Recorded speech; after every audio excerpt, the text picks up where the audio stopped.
अरे घासरी रोटी हिजत बन बिलाड़ो ले भाग्यो। अरे घासरी रोटी हिजत बन बिलाड़ो ले भाग्यो। नान हो तो अमरो चीख पड़ो राणो सो सोयो दुख जाग्यो। प्रणाम मित्रों, खम्मा घनीता। मेरा नाम है विनय शर्मा और आप देख रहे हैं द विनय टॉक शो। मित्रों, कुछ रचनाएं भाषा, क्षेत्र और देश के परे होती हैं। ऐसी ही एक रचना है श्रीमान कन्हैयालाल सेठिया की, जो राजस्थान से थे। मित्रों, राजस्थान के इतिहास के पन्नों में कुछ ऐसी कहानियां हैं, कुछ ऐसे किस्से हैं जो युगांतर तक मानव सभ्यता को यह सोचने के लिए विवश कर देगी कि राजपुतानों ने किस तरह के संघर्ष लड़े हैं, झेले हैं। कन्हैयालाल सेठिया जी की कविता का भूमिका है कि अकबर जो है, अकबर की एक महत्वाकांक्षा थी कि पूरे भारत पर वो अपना एकाधिकार करना चाह रहा था, और उसके इस अभियान में जो सबसे बड़े अवरोध थे वो थे महाराणा प्रताप। अकबर ने लाख कोशिश की कि महाराणा प्रताप को झुकाया जाए, तोड़ा जाए, लेकिन महाराणा प्रताप न तो झुकने वाले थे और ना ही टूटने वाले थे। हल्दी घाटी का जो युद्ध हुआ उसके परिणाम भी अकबर के हिसाब से वांछित नहीं थे। महाराणा प्रताप जी हल्दी घाटी के जंगलों में, अरावली के जंगलों में जो है शरण लेते हैं और अपने परिवार के साथ अपनी शक्ति को पुनः संचित करने लगते हैं ताकि वो लौट कर आएंगे और अकबर से लड़ेंगे। इसी घटनाक्रम पर इन्होंने एक जो कविता लिखी है कन्हैयालाल सेठिया जी ने। कविता का नाम है पित्थल और पाथल। कविता कुछ इस तरह है कि अरे घासरी रोटी हिजत बन बिलाड़ो ले भाग्यो। अरे घासरी रोटी हिजत बन बिलाड़ो ले भाग्यो। नान हो सो अमरो चीख पढ़ो राण्या सो सोयो दुख जाग्यो। एक बार होता यह है कि अरावली के जंगलों में, हल्दी घाटी के जंगलों में जब ये रह रहे होते हैं और घास की रोटियां खा रहे होते हैं, तभी एक शाम महाराणा प्रताप के साथ रहने वाले लोग घास की रोटी बनाते हैं और महाराणा प्रताप के जो पुत्र थे अमर सिंह, उनको वो रोटी खाने को देते हैं, घास की रोटी। और उसी समय एक बनबिलाव आता है और वो रोटी को छीन कर चले जाता है। उस समय महाराणा प्रताप बहुत दुखी होते हैं।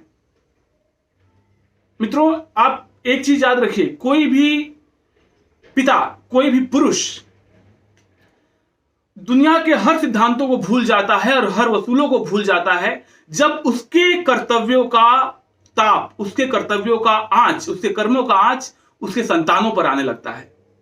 महाराणा प्रताप अपनी हर लड़ाई लड़े, लेकिन जब उस इस चीज को देखते हैं कि अमर सिंह को, उनके बच्चे को, उनके बेटे को जब वो घास की रोटी तक नहीं खिला पा रहे हैं, तो सोचते हैं कि मैं कर क्या रहा हूं। मैं जब प्रजा को छोड़ो अपने बच्चे को खाना नहीं दे पा रहा हूं, तो मैं लड़ किसके लिए रहा हूं। इसी चीज के ऊपर कन्हैयालाल सेठिया जी लिखते हैं कि अरी घासरी रोटी हिजत बन बिलाड़ो ले भाग्यो। नान हो सो अमरो चीख पढ़ो राणा सो सोयो दुख जाग्यो।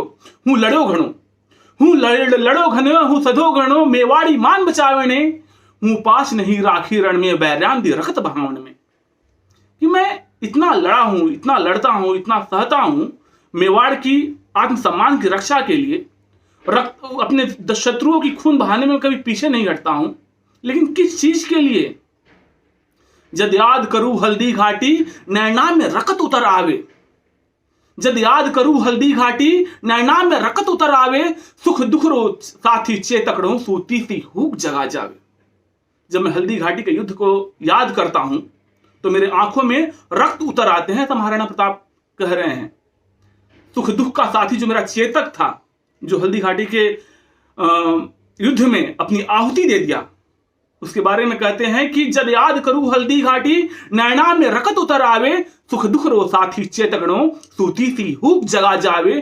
पण आज बिलख तो देखूं हूं, पण आज बिलख तो देखूं हूं। जद राज कौर ने रोटी ने, तो क्षात्र धर्म ने भूलू हूं, भूलू हिंदवानी चोटी ने।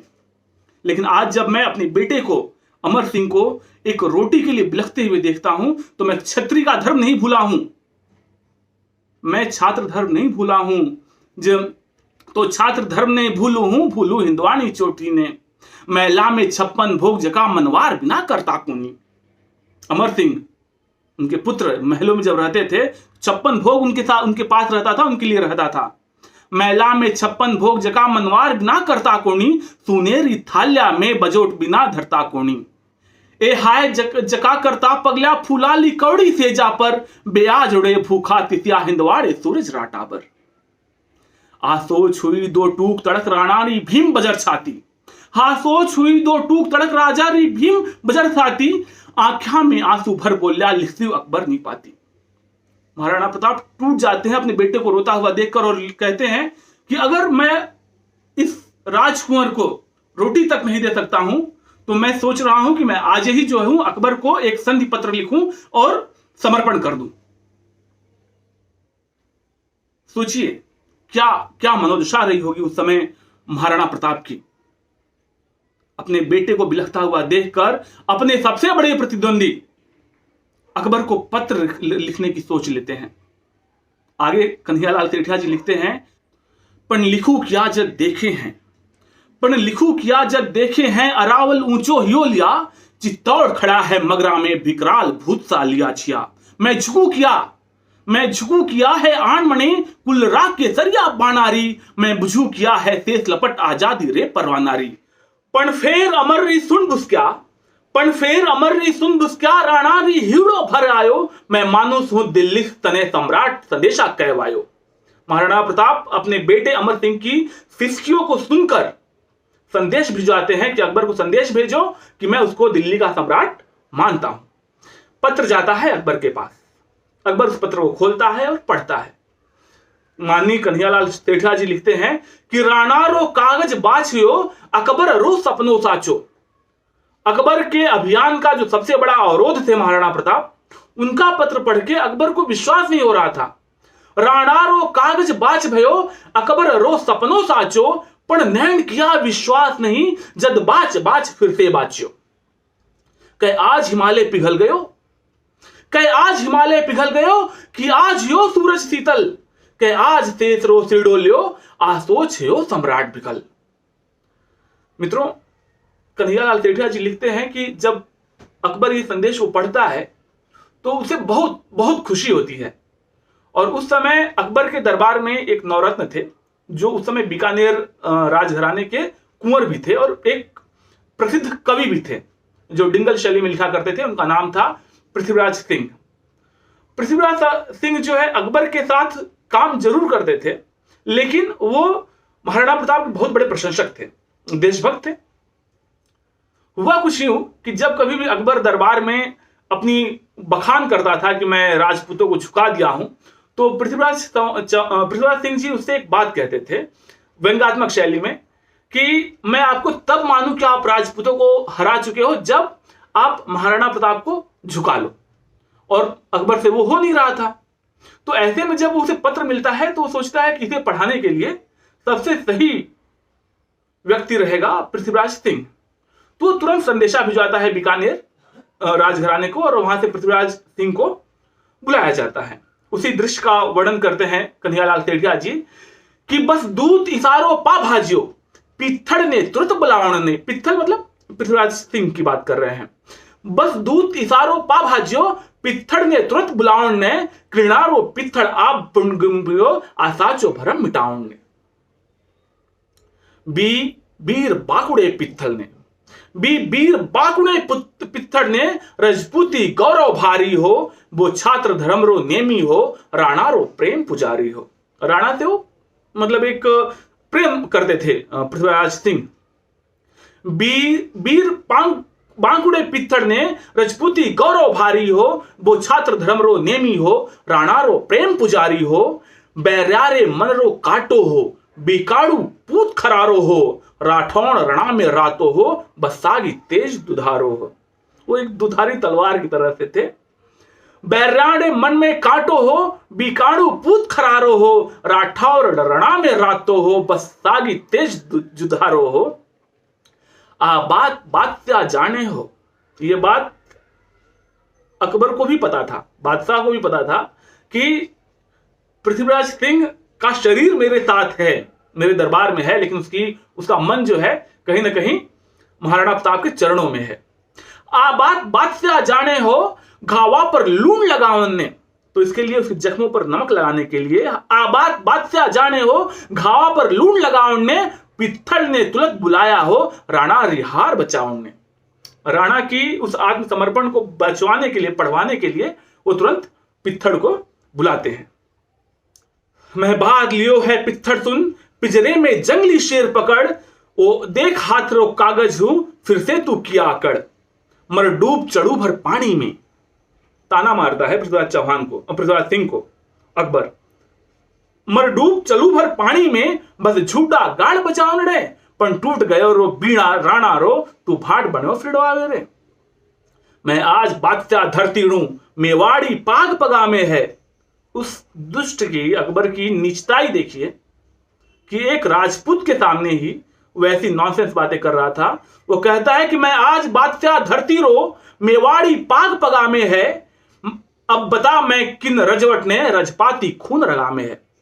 अब मुझे बताओ किस राजपूत के खून में राजपूती खून दौड़ रहा है, रगों में राजपूती खून दौड़ रहा है।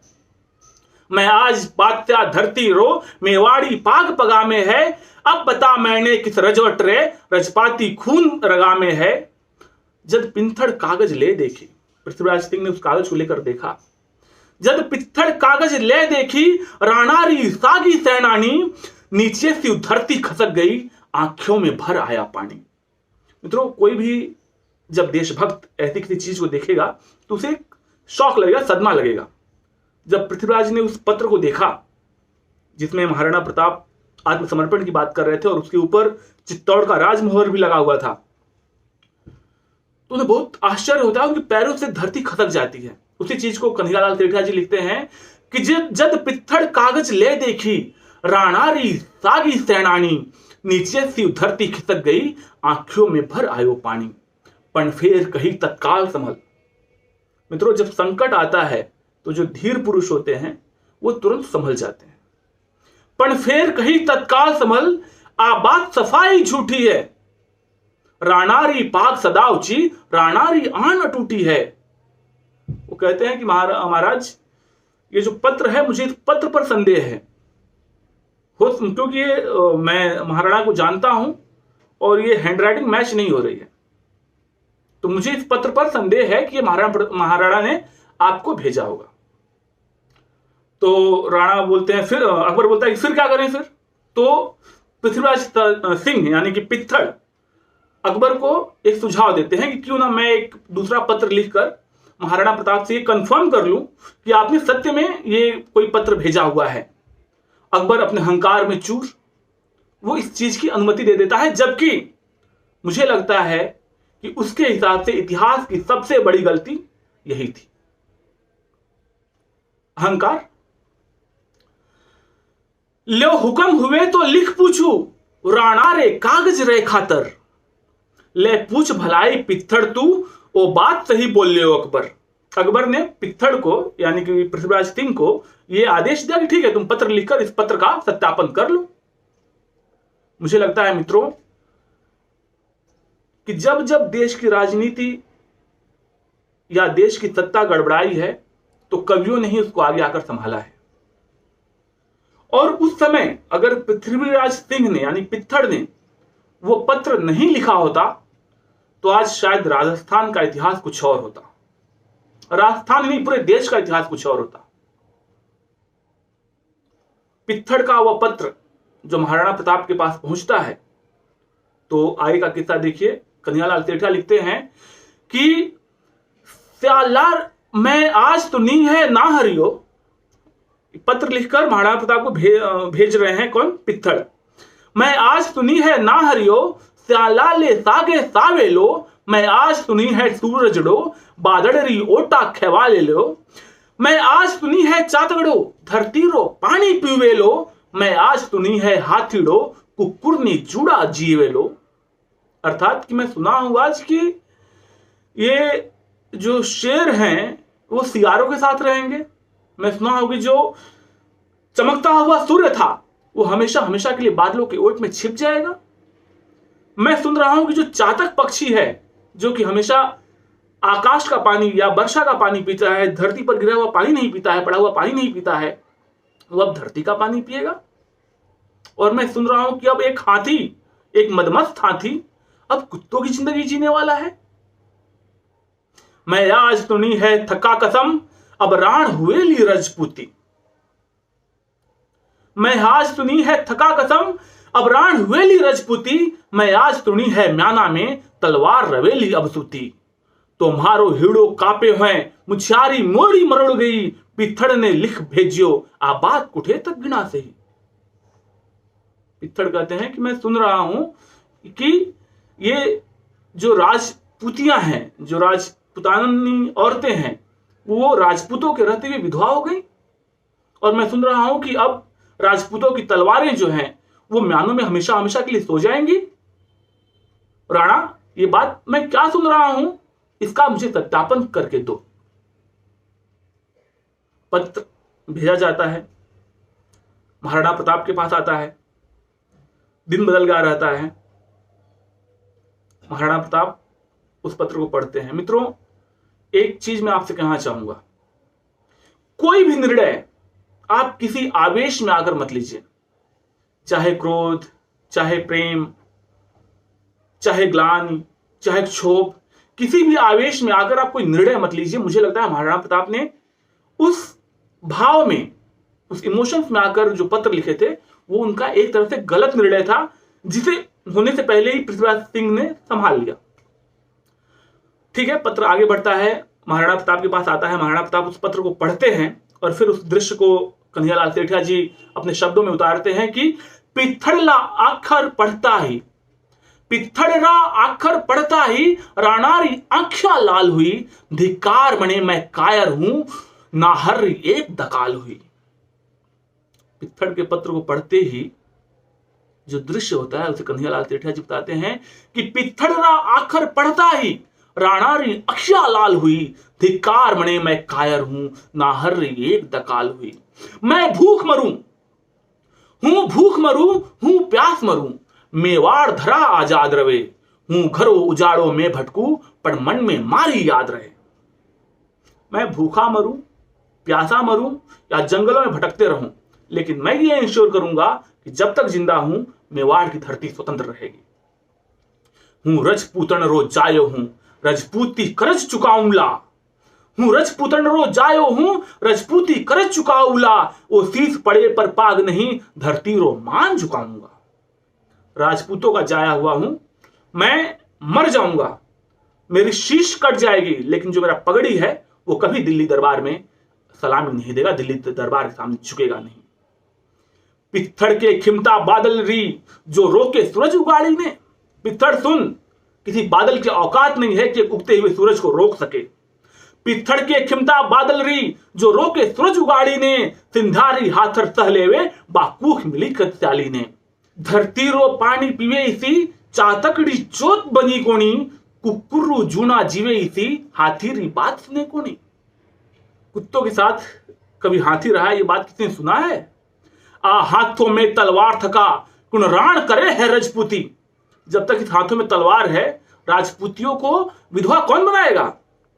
ओ हाथा में तलवार थका, कुन राण करे है रजपूती, म्याना में बदले बैरांदी, छात्या में रवेली सूती।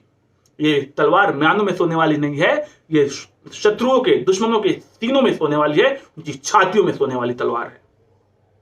मेवाड़ दक्तो अंगारो, आख्या में चमकम चमक उठे, खड़केरो उठली ताना पड़, पग पग पर खानो खड़केलो। राखो थे मुथिया ऐठोली, लोहिरी नदी बहा दूंगा, अथक लड़ूंगा अकबर सिव, उजड़ो मेवाड़ बसा दूंगा। जद राणों को संदेश गयो, पिथड़री छाती दूनी ही, हिंदवाणों सूरज चमक गयो, अकबर री दुनिया सोनी ही। मित्रों, उस पत्र को पढ़ने के बाद महाराणा प्रताप पिथड़ को यह विश्वास दिलाते हैं कि जब तक मेरे शरीर के रगों में खून का एक भी बूंद है, मैं मेवाड़ की स्वतंत्रता के लिए, मेवाड़ की आजादी के लिए लड़ूंगा। और किसी की हिम्मत नहीं है कि हमारे जिंदा रहते राजपूतियों को विधवा कर दे। और ये हमारे तलवार शत्रुओं के सीनों में रहने वाले हैं, न कि म्यानों में। कविता कैसी लगी आप कमेंट करके जरूर बताएं। धन्यवाद।